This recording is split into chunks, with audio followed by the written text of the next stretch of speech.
Enabling low performance mode in Roblox can help improve gameplay on devices with limited resources. Follow these steps to adjust your settings for better performance. Step 1. Launch Roblox. Open the Roblox application on your device. Ensure you are logged into your account to access the game settings. Step 2. Access settings. Once in the game, locate the gear icon or the menu button, usually found in the upper right corner of the screen. Click on it to open the settings menu.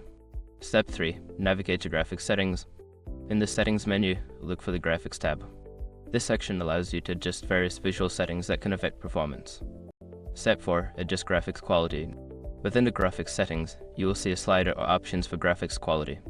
Move the slider to the left or select the lowest quality option to enable low performance mode. Step 5. Save and exit. After adjusting the graphics settings, make sure to save your changes if prompted. Then, exit the settings menu to return to your game with the new performance settings applied. By following these steps, you can enable low performance mode in Roblox, making it easier to play on devices with lower specifications. Enjoy your gaming experience.